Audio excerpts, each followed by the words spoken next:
So I just wait for this to rotate. I 3D printed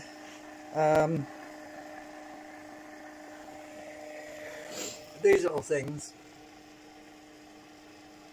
that I can slide my shielding in, and this is what we have. So I slotted in my nanocrystalline on the back of this coil and on, of course, these two coils, because these two coils are getting the same flux field. Actually, if you look down there, the magnet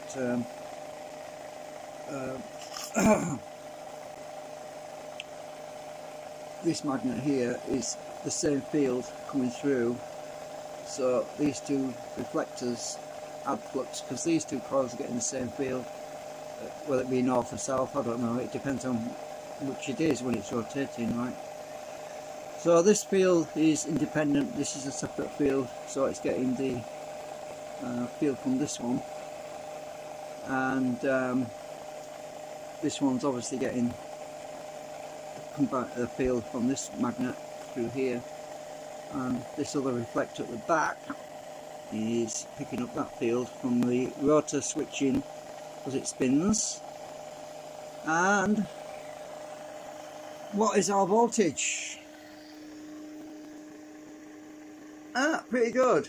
It was at 3.5 a minute ago. It's fluctuating a bit. It's going back to 3.5. But the cyclic RMS on the oscilloscope is showing up as about 3.6. Oh yeah, by the way, we're on times. The readings are correct right now because I adjusted my scope because I got sick of telling everyone to divide it by 10. So my oscilloscope is giving true readings right now. So the actual peak to peak is 10.8. The cyclic RMS is 3.6, and our frequency is 300 Hertz. And obviously we've got uneven waveform because I haven't sorted out my segments yet. There's still three of one sort, 3 of the other sort, so we have an uneven waveform. RPM at the moment is 1517 RPM, so I gave it some time to speed up. Input current at the moment is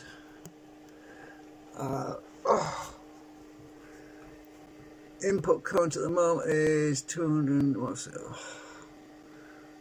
10, 20, 30, 40, 10, 20, 30, 40, 50, 60, 70, about 275 milliamps on the motor, 275 milliamps, but that will drop when I get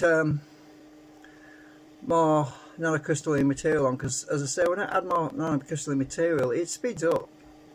When I add them shield and reflectors on, it actually speeds up, so we should get that down even more. We should be able to get down to around 200 milliamp, because as I say, we're not under any load right now,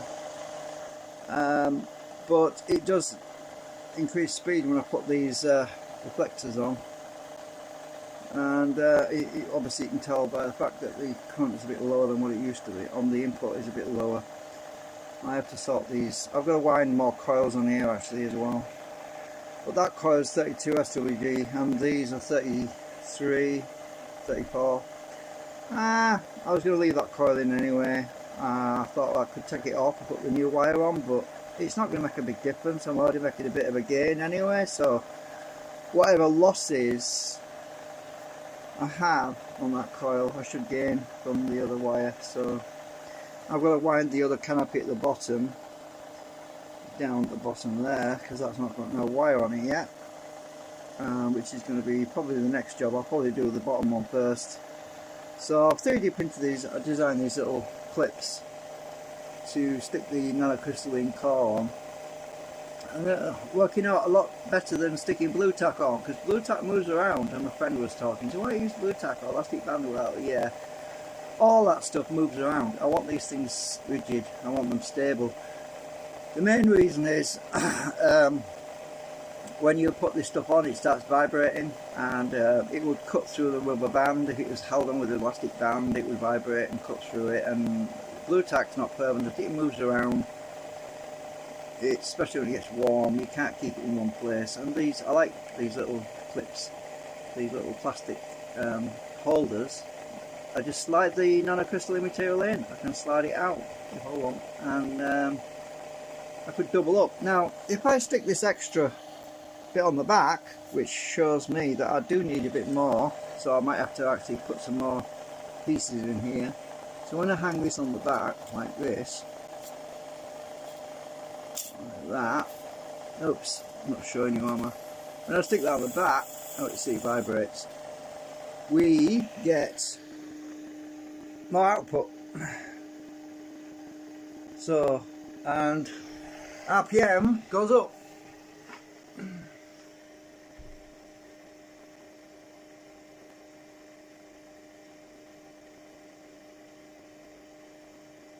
Well, it does go up, but it's kind of, I mean, one of its little twitches at the moment. It's up and down, but the output has gone up definitely. So what's our cyclic RMS? It's still at 3.6 volt. I don't think the resolution on this scope is very good. It doesn't give me 6.1. Well, it usually will do, I suppose, but yeah, we've gone up, look, we're going up.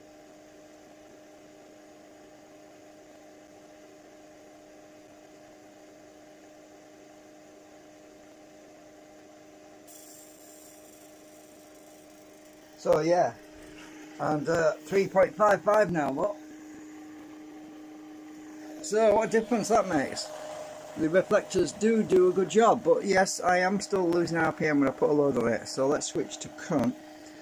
I have to sort that out, figure out what I need to do on the reflector side of it. Current wise, it's about the same actually. 32, we should get up to 30, it should, well, it's 30. Right, it's up and down. We'll just see what happens in a second.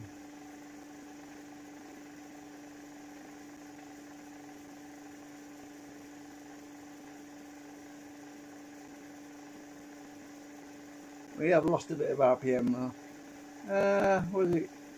60 RPM so far, maybe? Something like that. Hang on. Right, so 31.3 milliamps. We lost a bit of RPM though.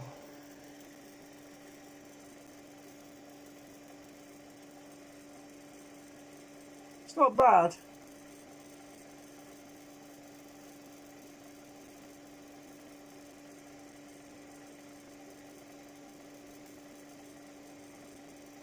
If I can get these reflectors right, obviously when it's under load, the waveform collapses. It's shorting out, basically completely shorting out. Right, let's take the load off again. Frequency is 300 hertz, but it's climbing again.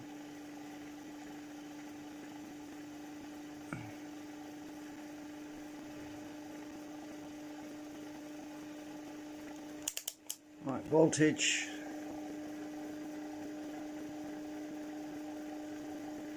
Yeah.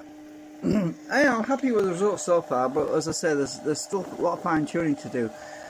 As I explained before, the reason why I think I'm losing RPMs now when I didn't do before is because I changed the segment.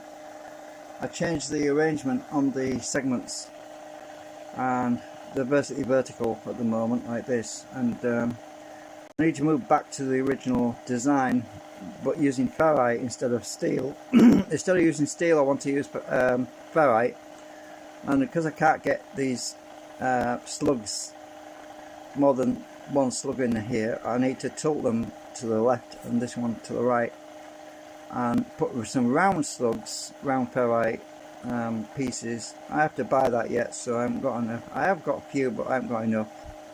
Not enough to keep the thing in balance anyway. I might be able to populate one in each segment, you know, one slug in each segment, but I ain't got enough. I'm just gonna have to get some. So I need to go back to this arrangement really, but more with the ferrite. So I need to get that arrangement back, because that was the one that doesn't slow down when it's under load, and it's obviously a better arrangement for the flux to negate drag effect. And So sometimes you move forward and you've got to take a step back, and yeah, that's the situation I'm in at the moment. I mean, I've started printing these, and I realised why it's slowing down. It's because I've changed the arrangement.